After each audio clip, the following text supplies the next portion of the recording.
Hello, everyone. This is Rick Goff with Travel Ball Select, and I'm joined by the head coach of the 12-year-old number one team in the country. Coach Carlos is joining us. Carlos, talk about how it feels for the second straight year to be the number one team in the country. Oh man, it feels great. It feels great. Such a great accomplishment. It's credit to the kids that we have and the coaching staff. It's been a great experience being with these guys and seeing them grow. So all I can say, man, is we got to go get another one. So I'm excited about it, man. I'm excited. It was awesome. It was an awesome run. Well, that's a typical response from a high-level team. You're already looking at next year, talking about getting another one. So, most teams would be satisfied with having one championship, but not you guys and not ZT Elite. You guys are already thinking ahead to the future. Let's talk a little bit about the run that you had. It's been 2 years. What a magical ride. And do you know what your record's been in 2 years? Oh, I actually do not know what my record is, but I really don't focus on the record more than I focus on taking everything game by game and really focusing on getting better every tournament and making sure that the boys are prepared. And everything will take care of itself after that. So I don't, but maybe I should look into that a little bit more. Well, let's talk about this year specifically. All right. You guys started the season as preseason number one. You had a big bullseye on your back.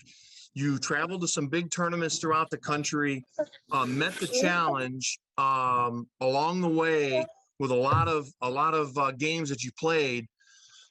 But eventually, talk to me about Panama City. You guys kind of hit a roadblock there in Panama City, and some things didn't go the way that you're accustomed to. You didn't play in the championship game, which is something that you're not used to. So talk a little bit about Panama and what happened there. So I think Panama was a turning point of our season. Okay. We had one big tournament before we got to Panama. We felt like there were some issues, but I am big on a team wins. And I did feel like we weren't a team at that time. I feel like we weren't playing for each other. We were playing for individually. And I really sat back, thought about it, and told myself, man, we got to get back to work. So what we did as a coaching staff, we actually flew everybody in after that tournament to just practice, and we put a lot of work in. We got to the field, and man, that first day we buried them. We buried them. Every little thing, we made them run. We made them get mad at each other. We made them really understand what it takes to be a team. And we really stressed that being a good team, it takes every single one of you guys, no matter what your role is, no matter what situation you're in, it has to be team first. If you do team first stuff, guess what happens? The individual accolades will take care of itself. So we got back in, we grinded, we worked hard. Luckily enough, we did become a team. And we were able to go and win the TBS and win the PGI.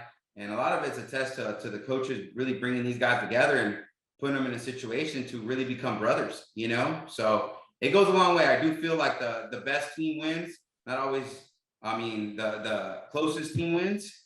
And, the best teams don't necessarily always get it. It's the ones that are the closest that really play for each other that actually get over the hump, So I think that was a big turning point for us, especially because we did get our butts kicked, and man, it was humbling. I will say that it was very, very humbling. So I do attest, obviously, Florida to the reason why we were so successful after that.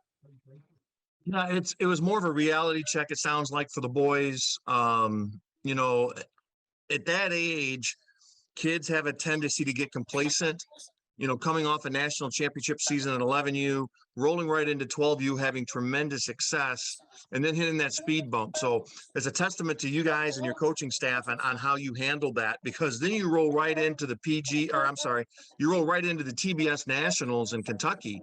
And this field was absolutely loaded and stacked with top 25 teams. And you guys did something at that tournament that people are still talking about today. Is you went through the entire tournament and only allowed 2 runs the entire tournament. Not only did you go undefeated, your defense and your pitching only gave up 2 runs the entire tournament. And so whatever you said to those boys when you flew them in, must have worked and must have registered with them. So how did that make you feel to see those boys respond the way they did?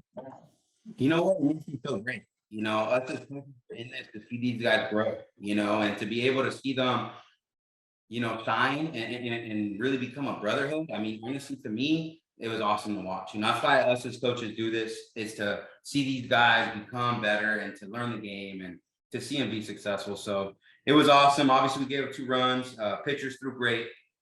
Oh man, they were painting the corners. Osby was good, and you know, Rudy also called a game. Our pitching guy, who, you know, he did a great job, and we were able to have a memorable tournament for sure. Something that I will always remember. I mean, your run included in the bracket play. You guys had wins over honorable mention, top tier Michigan, nationally ranked Wildcatters, nationally ranked SBA Marucci. You had to beat them twice. So I mean, you guys are not playing slouches, and you know you went through the first time against Marucci and shut them out, and then they finally did scrape across 2 runs in the championship game. I mean, that was just an amazing feat by you guys. And so how was the boys' demeanor once you guys left Kentucky? I mean, it was awesome. We enjoyed it. You know, we enjoyed it. It was, I mean, playing in a tournament like that, people think it's easy, but it's not. And yeah, we had a great team, but sometimes you have to be able to cater egos. You have to be able to do stuff like that to be able to create a good team. And we were able to do that as a coaching staff. And after the tournament, to be honest with you, like, we just went back to work. You know, the goal wasn't done yet. We enjoyed the victory, but we knew that we had to go and play another big tournament. And honestly, the teams we played, they're awesome. They're great teams. We give a lot of credit to them. They're always going to give us a good game. But luckily enough to see these guys come together and do well, I mean, it was a great moment. It really was. So now you come off of the TBS Nationals. You guys are on top of the world. You go down to Florida. You go to the PGI. And you got to do it all over again. You got to get the boys hyped up. You got to keep them focused. What was a message that you gave them before they took the field in Florida? I pretty much just told them, take it game by game, and that the job wasn't finished yet. You know, in order for us to really put the stamp of the season, we had to win the PGI. You know, we obviously want to make sure that everybody understood that we were the best team in the country. I mean, this year was about that. We wanted to go out there and show everybody we were the best. You know, I think it was important for them to go out there and do that. And, you know, we had that same mindset, man. They didn't lay their foot off the gas pedal. And sometimes you get scared as a coach, man. They're going to come in here satisfied. But, you know, being able to grow after that tournament in Sanford has really set our tone for the last 2 tournaments. And at the end of the year, all that matters is what you do at the end. So we were able to be successful, come together, and come into the victory of the PGI, which was another loaded tournament. And we're super thankful, man. We're super thankful and blessed. Parents were awesome. Everybody bought in, and it was a team victory for sure.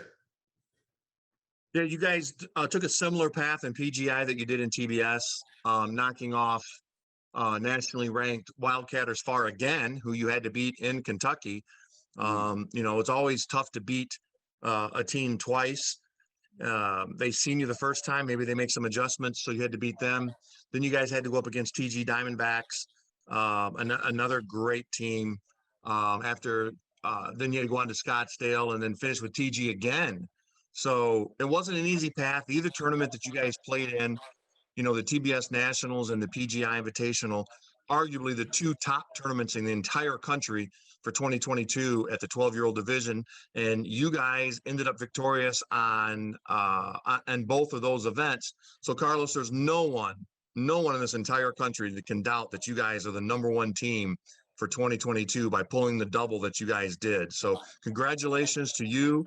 Congratulations to ZT. And we look forward to seeing you guys again at 13U at the TBS Nationals in Myrtle Beach. No one has ever three-peated the TBS event. You guys have an opportunity to do that along with another team. So it's going to be a race to see if one of you guys are able to pull off the trifecta. Are you guys looking forward to that? And you know, how are you trying to sell that to the boys to get up one more time and do it again at 13? Well, what they want to do, you know, obviously we got to talk to the team, see what direction we're going to head into. We're going to make the best decision for the boys, but I will say this past year was a memorable run. It was awesome to see these guys grow not only as baseball players but young men. And yeah, man, if the opportunity comes, we'd love to be there again. You run a great tournament with great teams, and we'd want to go out there and win it again, man. It'd be awesome. So we're excited, and hopefully we get that opportunity to do that again, and we'll go from there. Once again, congratulations. We look forward to having you out there in 2023 in Myrtle Beach. It won't be easy. 13U is a whole different animal. It goes to 60, 90, and now the field kind of becomes an equalizer to a lot of teams. So you'll have a tall task in front of you, but no doubt you're going to give it your all and give it your best. And it's not going to be easy for the rest of the teams in the 13-year-old division. Carlos, I want to thank you for taking the time joining us today. Congratulations again on being the #1 12-year-old team in the country. Anything you'd like to say? Any last words? All I gotta say is shout out to my boys, man. This wouldn't be possible without you guys. You guys worked your butts off, and guess what, fellas? You're the #1 team in the country. Congrats, boys. All right, Carlos. Thanks a lot. We'll see you in 2023. All right, thank you so much.